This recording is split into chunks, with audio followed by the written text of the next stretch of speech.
Ayurveda has a deep relationship with poetry and prose. And you'll be surprised that most of these scientific literature, whether it is Charak Samhita or Vagbhata or Sushruta, the first two are written in poetry, especially Vagbhata, which is Ashtang Hridaya. It is a classical example of a poetry in a scientific literature. So if you look at why Ayurveda in a literature first, the first thing which comes to our mind is the whole literature, scientific literature or scientific writing was in form of a poetry, which is Ashtanga Hridayam. And then when you look at classical text of Ayurveda like Charaka and Sushruta, they are in a prose form, but quite scientifically woven in a way that it addresses to your intellectual pursuit, at the same time very easy to memorize. So when you start by hearting this prose or poetries, you remember it long. So that is one of the basic connection between what Ayurveda and what literature is about, because most of these people who have written are great poets. As we come to the topic that Ayurveda is across the seas, why? Why we are seeing that Ayurveda is slowly globalizing? So to start, the first fact which I would like to say, that many a times we feel that Ayurveda is a belief system. No, it is a knowledge system.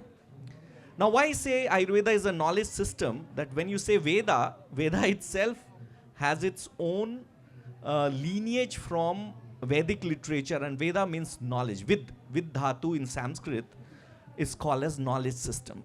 So, and all these books which deals with the Vedic thought process begins with the first question is, who am I? It's a very philosophical query, but then it goes deeper into not just philosophy of how our human body, this creation, plants around us, non-living entities around us evolve, but the whole question of how we come into being is expounded both with a ample, balance of literature and science together. And that's why Ayurveda is an excellent example where science and spirituality comes together. And not only spirituality, it's also, we talk about all the streams of knowledge system. It comes together. And so when you look at the basic picture, why Ayurveda has a great potential to be globalized, because it basically deals with instinct of human triest or human inquiry, that who am I? Ayurveda has a answer to who you are and why you are here. And it takes you from that philosophical realm to a scientific realm, how to balance your human life. Why? Why this human body? In fact, if you talk about Ayurveda, the main aim of Ayurveda is Purusharthas. What we say, Dharma, Artha, Kama and Moksha. Ultimately it is liberation from your human body and cycle of death and birth. So, in fact, we believe with a primary assumption that there is no death to your consciousness. So you as a human body may have a birth or a death, but your consciousness continues. It, like we say in physics, energy cannot be created nor be destroyed, but can be transformed into one form to another. So such is the spirit of consciousness, that you just change your human body, and when you have a human body, you need to follow the precepts of Ayurveda in order to attain salvation fast. Because your body is a tool for indulging in a very healthy diet and lifestyle by following Ayurvedic precepts, so that you can have longer life, healthy life, and a life which is giving respect to all forms of manifestation or creation around you. So you see the Ayurvedic text, it doesn't only talk to about you about what to eat to remain healthy, but also how to protect plants around you, how to respect animals around you. So you'll be surprised that Ayurveda is having sub sections of your Vedic thought process, that is Vriksha Ayurveda, which is called as science of knowing the plants or creation in terms of plants. Then we have Pashu Ayurveda, which talks about how to understand the animal physiology and how to take care of them. So in Kerala, I see a long and very strong tradition where you have kind of preserved all these traditions, and it has been slowly getting the global kind of attraction, because with Kerala slowly taking the forefront of Ayurvedic renaissance in terms of depicting this science of healing and marketing it also. I'll say, I think Kerala has been probably one of the best states to market this whole ancient science to the world, and that's why it is globalizing. And if you look at various, I have 15 minutes, and you just tell me when I'm crossing my limit. Yes. Now, when you travel abroad, it is not that the Ayurvedic principles are just followed in India. If you look at cultures in Mediterranean, like for example, Turkish culture. If you go to culture even followed in Russian areas where you have, or Mongolian cultures, or Chinese cultures, or even Mexican culture. Now, if you look at this old civilization, their thought process of healing was almost woven around this element of 5-element theory, where we say this Vayuhu, Akash, then you have Agni, the Prithvi and Jala, that all the 5 elements, Panch Mahabhuta, what we say.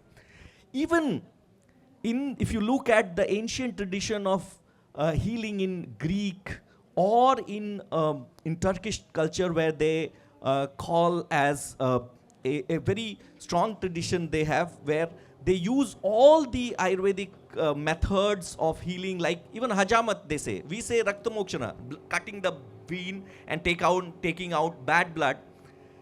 It's been followed as such in Turkish culture, or there are lot of Agni Karma. We say we use fire for therapeutic healing. And similar in Chinese tradition, we use fire for healing the different disorders of Vata, or neuroendocrine disease, or whatever we can talk about. So if you look at the practices of many ancient traditional medicines, not the folk medicines which are organized, what is this difference between traditional medicine and like folk medicine is, Ayurveda or Chinese medicine or certain traditional medicine, they have their own theory, a strong theory behind what you practice. So it's not that it is based on that somebody went into the forest and found out some wonder herb and we started practicing. No, there is a well thought out, like how in modern medicine you have biology, physics, you have mathematics to come to a conclusion why this drug, how this drug acts. Similarly in Ayurveda we have 6 darshanas, Shat darshanas, which are astic, which believes in the existence of soul and reincarnation and God. But also Ayurveda, you'll be surprised, also believed in Nastika darshana, like Charvaka, Bauddha. In fact, Ashtanga Hridayam, which is one of the most popular book which is followed in Ayurveda teaching in Kerala, was written by a Buddhist, we say. That means the appeal of Ayurveda was across religion. That's why I was talking to you about is Ayurveda is not a belief system. It's a knowledge system driven by basic desire to know who I am and how I can have a longer life.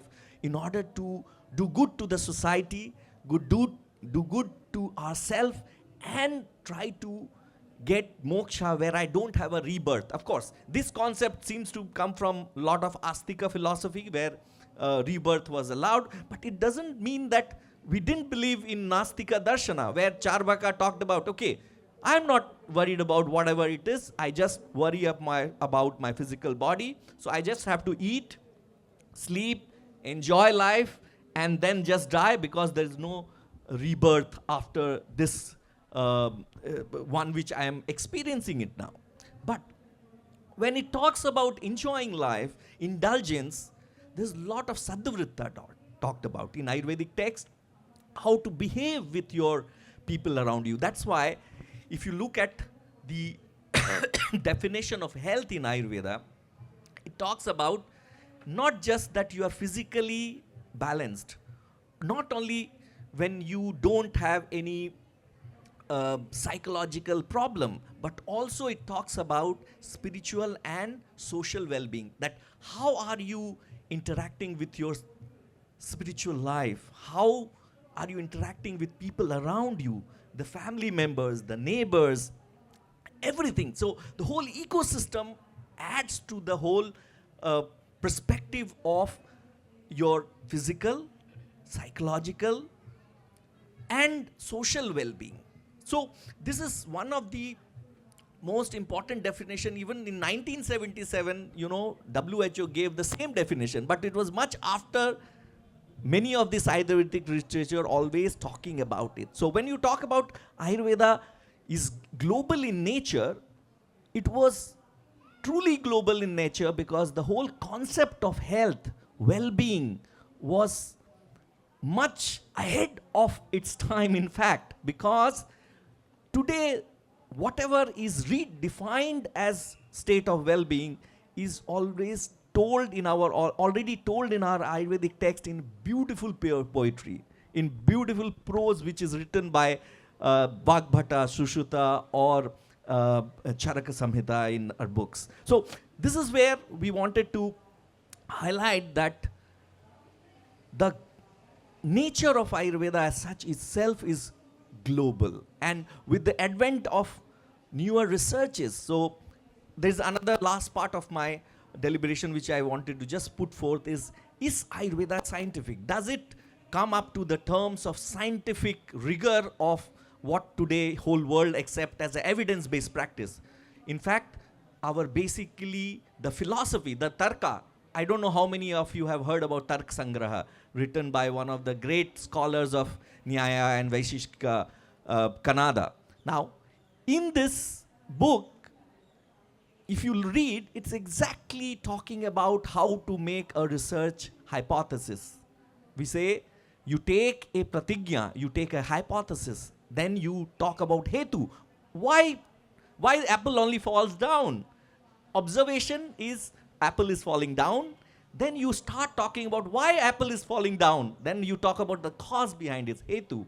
Then nigamana. That means you start taking all the other instances where similar thing is happening. That means you are taking all other instances similar things happen. So this in research, it is very important that you need to do a literature search of your hypothesis where it could support that what you are telling is true, and then you give a udaharana, do experimentation, and then you come out with a proper conclusion. So the construct of Indian system of knowledge, especially Ayurveda, was very scientific. So if you look at all the precepts of Ayurvedic practice, which is well documented in the classical books, and if you talk about books, I think there are more than 100,000 books which are there, which is written, but unfortunately there were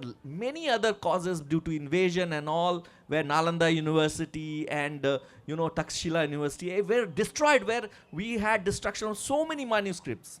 So with available manuscripts itself, you have a strong tradition which can be a seed to truly making a global presence of Ayurveda. And today the world is moving towards integrative pluralistic healthcare, and we all are talking about P4 medicine, that is personalized.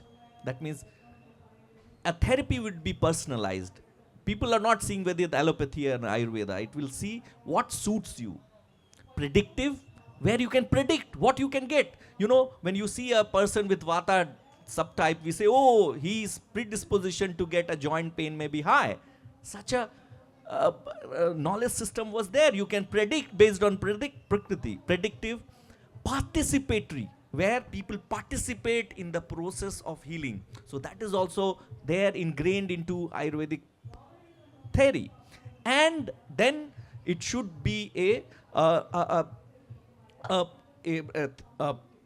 science of healing which should be very, very progressive and should integrate many other thought process. And that's why Ayurveda stands a great chance of being a leader in integrative healthcare and in the next generation or so. Thank you. Thank you, Doctor.